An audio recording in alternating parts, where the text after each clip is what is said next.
આજરોજ મહાશિવરાત્રીના પાવન દિવસે જૂનાગઢના યુવા શિવભક્ત એવા શિવ કન્યા ડોક્ટર અનુશ્રી સાંઈ મલ્લિકા દ્વારા મહાશિવરાત્રી તેમજ શિવજીના મહિમા વિશે મીડિયા સાથે ખાસ વાતચીત કરતા જણાવવામાં આવ્યું હતું કે આજરોજ શિવ અને પાર્વતીના વિવાહ થયા હોય અને આ દિવસનું અનેરું મહત્વ છે।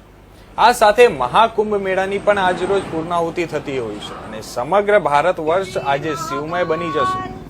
જૂનાગઢ ભવનાથ વિસ્તારની અંદર પણ આજરોજ સાંજે દિગંબર સાધુઓની રવાડી નીકળશે અને આમાં પણ શિવ પાર્વતી સાધુ અને સાધ્વીના રૂપમાં આવતા હોય છે અને મૃગી કુંડમાં સ્નાન કરી પોતાના લોકમાં પ્રયાણ કરતા હોય છે અને આ દિવસે જે કોઈ સાચી શ્રદ્ધાથી મહાદેવનું નામ લે કે પછી જલ ચડાવે તેનું કલ્યાણ મહાદેવ અવશ્ય કરે છે।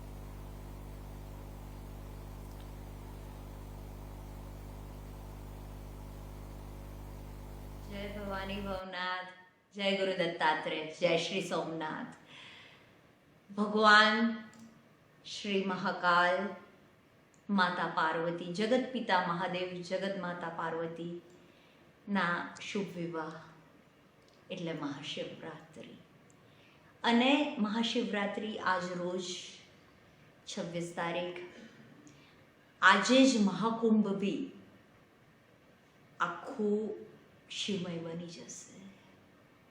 હું એમ નહીં કહું અંત થશે, કારણ કે અનંત છે। શિવ સ્વયં જ આદિયોગી છે અને આદિશક્તિ જોડે વિવાહ થવાના છે એટલે અનંત થઈ જશે મહાકુંભ।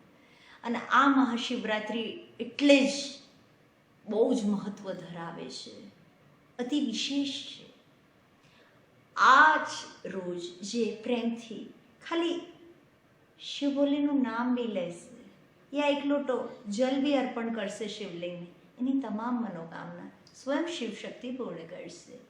ભવનાથ નગરીમાં તમે જુઓ, અહીંયા મૃગીકુંડ એ કુંભ જ છે। રવેડી જ્યારે નીકળશે બધા સાધુ સંતો હર હર મહાદેવ, હર હર મહાદેવ, બસ માતા પાર્વતીનું નામ અને શિવજીનું નામ લેતા લેતા ભજન ભોજન ભક્તિનો સંગમ, હરનાદ, બસ મહાકાલનો એક જ અવાજ, મહાકાલ એક જ નામ, પાર્વતી માના પ્રેમમાં જ્યારે સાધુ સંતો ધીમે ધીમે આગળ વધશે અને જ્યારે એ સ્નાન તરફ વધશે, કહેવામાં આવે છે આ બધાની જોડે સ્વયં શિવશક્તિ એક સાધુના રૂપમાં આવે છે અને એ મૃગીકુંડમાં સમાઈ જાય છે। એટલે જ મૃગીકુંડની વિશેષતા અનંત છે, એટલે જ ભવનાથના આશીર્વાદ અનંત છે અને એટલે જ મારા શિવશક્તિની લીલા અપરંપાર છે। હું શિવકન્યા ડોક્ટર અનુશ્રી સાંઈ મલ્લિકા, જૂનાગઢ ગિરનાર ક્ષેત્રે આપ સભી શિવ ભક્તોનું સ્વાગત કરું છું।